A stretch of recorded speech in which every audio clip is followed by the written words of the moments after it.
Welcome to the Essential Geopolitics podcast from Stratfor, a RANE company. I'm Emily Donahue. In this podcast, the topic is the European Union's Green Deal. My guest, Adriano Bosoni, Senior European Analyst. Adriano, welcome. Hi, Emily. Nice talking with you again. Listen, what's the EU's Green Deal? Well, the Green Deal is basically a roadmap. It's a series of legislative proposals, regulatory reforms, and best practices that seek to reduce the EU's carbon emissions to zero by 2050. This is the flagship policy of the current European Commission, but it's also supported by large member states such as Germany and France, which means that Paris, Berlin, and a few others will back it politically and economically for the foreseeable future. As a result, I think the trend in the EU is moving in the direction of a reduction of CO2 emissions, even if the implementation will be full of obstacles and it may not be as smooth or as fast as the European Commission wants. Why is the European Commission so excited about it? The European Commission has identified the fight against climate change as a core policy for the coming decades, and that's why they want to make the bloc carbon neutral by 2050. But of course, this is easier said than done for economic and political reasons. The project has several economic obstacles. One of them, of course, is money. The European Union has promoted several ways to pay for the Green Deal, including the EU budget. For the first time ever, 30% of the EU's 1.1 trillion euro budget for the 2021-2027 period will be spent on green initiatives. The European Investment Bank will also grant credit and pay for green initiatives. They just created what they call the Just Transition Fund that will help countries, particularly in Central and Eastern Europe, pay for the transition.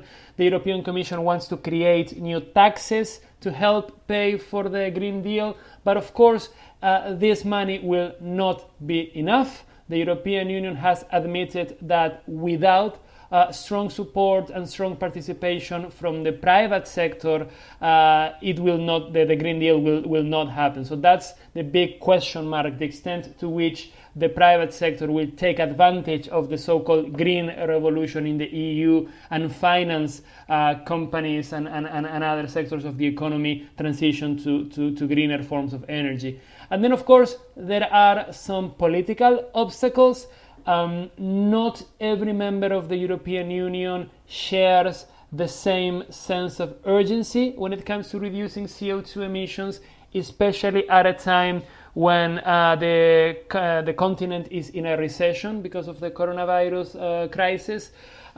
Countries in Central and Eastern Europe have warned that the transition will be particularly expensive for them because they are heavily reliant on coal. So they are arguing that there is not enough money for them to work on the transition.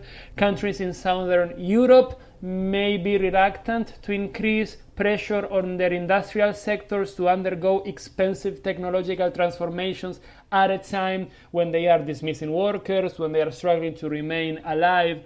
So not everyone in the EU thinks this will be so easy and so fast. You just identified some of the risks, but talk to me a little bit about the risks and opportunities for companies operating in Europe. Yeah, as I said, because of the Green Deal, the EU's main financial institutions will make a lot of money available. There will be credit, there will be grants, there will be all sorts of financing available for the transformation of the economy. So those companies, those sectors of the economy that are in a strong position to take advantage of that situation, they will find lots of opportunities connected to the Green Deal. But at the same time, there are some risks or at least challenges for companies. There will be new taxes and new tariffs for high carbon products. There will be greater regulatory pressure for companies to transition to more environmentally friendly operations.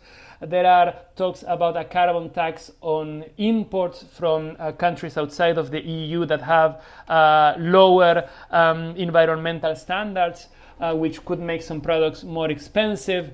So to make a long story short, companies will have access to unprecedented amounts of money to transition to greener sources of energy and to greener operations, but they will also be undergoing regulatory pressure to transition, which for some of them will be very expensive. I imagine car makers are probably going to be hit quite hard. Well, there are different sectors of the economy. We have to keep in mind that the Green Deal covers many areas, such as the circular economy, or there are projects to make buildings more environmentally friendly. There are projects to build smart and eco-friendly infrastructure. They want to shift from road freight to rail and waterway freight. They want to make the agri-food sector more environmentally friendly, which will be a big deal and a big source of debate. But of course, there are industries such as steel, chemicals, cement that will be under massive pressure to transition, and it could be particularly expensive and costly for them to do it. Thanks for that analysis, Adriano. Thank you, Emily. Adriano Bosoni is Senior European Analyst for Stratfor, a RANE company. You can read more on this topic and Adriano's analysis of what will happen next with a subscription to Stratfor Worldview. Worldview provides that what happens next to help you stay ahead of the news and your competition. Check out the special price for podcast listeners at stratfor.com/podcast offer. That's all one word, stratfor.com/podcast offer. I'm Emily Donahue. Thanks for listening.